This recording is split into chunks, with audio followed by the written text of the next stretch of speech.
Assalamualaikum warahmatullahi wabarakatuh.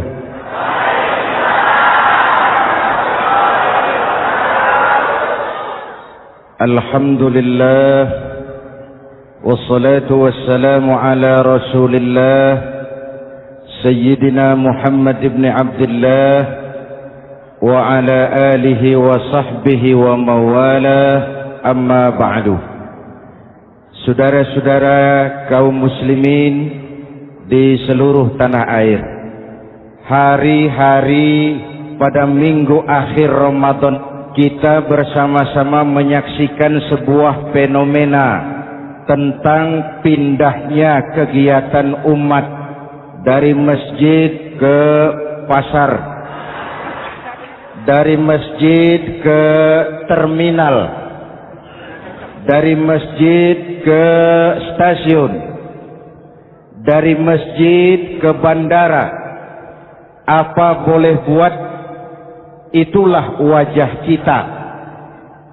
Bahwa lebaran artinya mudik, bahwa lebaran artinya baju baru dan makanan. Lebaran berbeda dengan Idul Fitri. Lebaran adalah tradisi yang setiap kita boleh ikutan. Siapa saja boleh ikut lebaran, tapi tidak tiap orang bisa merayakan Idul Fitri. Mau puasa atau tidak puasa, boleh lebaran. Tidak dilarang sama petugas keamanan. Mau ibadah Ramadan atau tidak melaksanakan ibadah Ramadan, boleh ikut lebaran. Tapi tidak berarti merayakan Idul Fitri, karena selalu ada kos dari apa saja yang kita lakukan. Saya mau cerita, mau dengar nggak? Ada dokter gigi, dokter baru.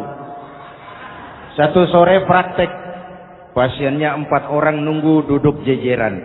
Dipanggil pasien pertama, diperiksa, berlubang giginya, dicabut tanpa dibius. Namanya dokter baru.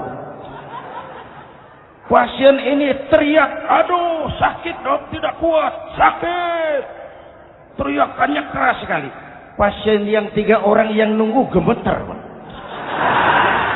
lari semua. Selesai dicabut, diobati, selesai, tanya, sudah selesai dok? Sudah mas. Berapa biayanya? 200.000. Loh, biasanya kan 50.000, kok 200.000? Biasanya sih memang 50.000, tapi siapa suruh kau teriak? Yang 3 lari.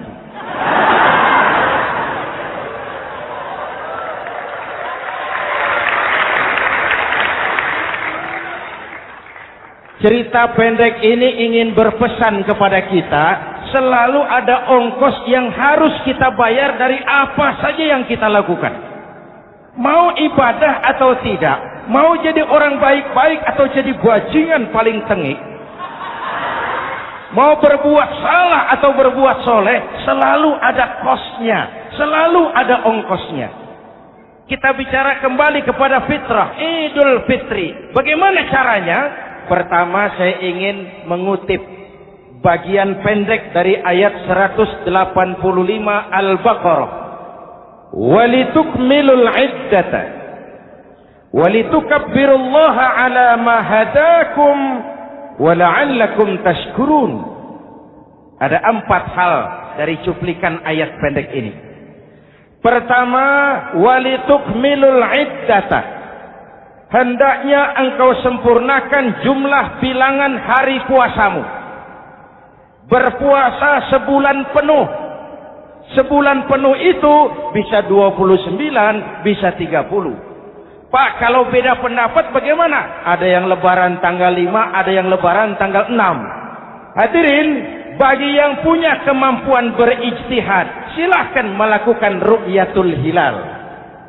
Bagi yang tidak, lebih aman ikut pesan Nabi. Apa pesan Nabi?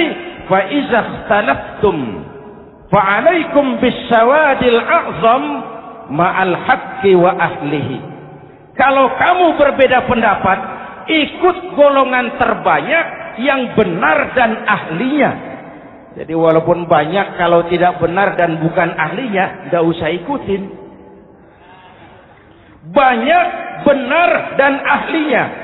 Contoh, 100 insinyur berbeda pendapat dengan 10 kiai tentang doa kunut. Yang diikuti pasti 10 kiai, bukan 100 insinyur. Betul? Atau sebaliknya, 10 insinyur berbeda dengan 100 kiai tentang konstruksi jembatan. Yang diikuti tentu 10 insinyur, benar dan ahlinya.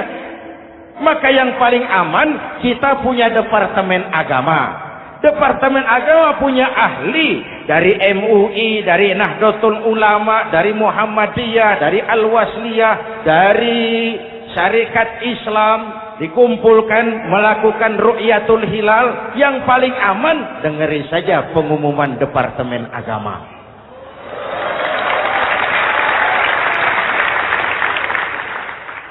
Tapi tetap menghormati mereka yang meyakini 1 Syawal jatuh pada tanggal 5. Beda boleh, marah jangan.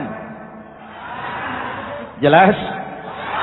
Saudara boleh suka tempe, tapi jangan menghina orang yang tidak suka tempe. Saudara boleh senang tahu, tapi jangan ngenyek karo wong yang senang tahu. Hadirin yang saya hormati, walitukmilul iddata. Kalau mau kembali kepada fitrah, sempurnakan jumlah bilangan hari puasamu. Makna sempurnakan di sini 2. Sempurnakan 1 bulan penuh dan sempurnakan semangat puasamu.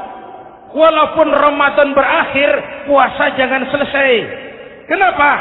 Tangan kita masih tetap terus puasa dari mengambil yang bukan milik kita. Lidah kita walaupun Ramadan sudah selesai tetap berpuasa dari memfitnah dan menggunjing orang lain. Kaki kita walaupun Ramadan sudah selesai tetap puasa dari berjalan ke tempat yang tidak baik. Perut kita tetap berpuasa dari kemasukan barang-barang yang haram. Sempurnakan semangat puasamu. Sikap disiplin, sikap jujur, merasakan kehadiran Allah dekat dalam hidup. Nih, contoh ringan. Tadi waktu asar dan zuhur, saudara sholat apa tidak? Sholat. Waktu sebelum sholat kan berwudu. Ketika berwudu kan berkemur. Umpama waktu berkemur itu saudara korupsi, sedikit saja airnya saudara minum, saya yakin jangankan petugas keamanan, teman wudhu sebelah pun tidak akan tahu kalau waktu berkemur saudara korupsi. Kalau selesai Ramadan ini diterjemahkan, insya Allah negara kita bersih, berkurang korupsinya. Hadirin yang saya cintai, saya kembali kepada pesan Al-Baqarah 185 tadi. Walitukmilul iddata, sempurnakan jumlah bilangan hari puasamu. Puasa sebulan penuh dan kemudian lanjutkan semangat Ramadan. Disiplin, merasakan diri di bawah pengawasan Allah. Sekarang ini Allah ditekan. Kita iman dalam ucapan tapi sekuler dalam perbuatan. Tuhan cuma ada di masjid. Di kantor Tuhan hilang, maka korupsi merajalela. Tuhan cuma ada di masjid. Di pasar Tuhan hilang, maka timbangan tetap curang. Iman dalam ucapan tapi sekuler dalam perbuatan. Kalau jiwa dan semangat Ramadan kita bisa terapkan, insya Allah korupsi akan berkurang. Sekarang kan kita prihatin, yang tadinya teriak-teriak wong cilik malah ribut rumah mewah. Yang tadinya teriak-teriak rakyat kecil, sekarang malah ribut soal villa 5 miliar. Ini kan menyedihkan, memilukan dan memalukan. Tidak punya sense of crisis. Nah, saya juga nggak tahu apa itu. Udah dengerin aja, kenapa sih? Usil bener. Padahal ekonomi kita masih terpuruk. Lapangan kerja sulit. Jumlah pengangguran rata-rata 2 juta orang per tahun. Lapangan kerja baru sulit terbuka karena investor jangankan yang dari luar mau masuk, yang di dalam siap-siap keluar. Terakhir kita dengar Sony, pabrik elektronik besar, mau cabut lagi pindah invest ke Taiwan, menyusul pabrik silet yang di Ciputat itu. Ketika ditanya apa investasi di Cina lebih murah, tidak, dia bilang lebih mahal, cuma lebih pasti. Di Indonesia murah, cuma mejanya kebanyakan. Biaya siluman, namanya siluman nggak karu-karuan. Keluar uang banyak, urusan tidak pasti, capek. Disahkan undang-undang penyiaran yang justru ditolak oleh masyarakat penyiar sendiri. Industri penyiaran bakal kolaps. Karena sekarang ini boro-boro mereka industri televisi mau break even point, mau pulang modal, dengan ke depan bisa bangkrut. Akibatnya bisa kita pastikan, jumlah pengangguran makin bertambah. Hadirin yang saya hormati, kita memang setuju jangan terlalu mengadopsi siaran-siaran televisi dari luar. Kita harus punya filter. Tapi pada sisi yang sama, kita juga harus memperhatikan lapangan kerja buat rakyat kita ini. Walitukmilul iddata, sempurnakan jumlah bilangan hari puasamu. Kalau jumlah hari puasa sudah sempurna, tuntunan yang kedua dari Al-Quran, walitukabbirullah, hendaknya engkau agungkan nama Tuhanmu.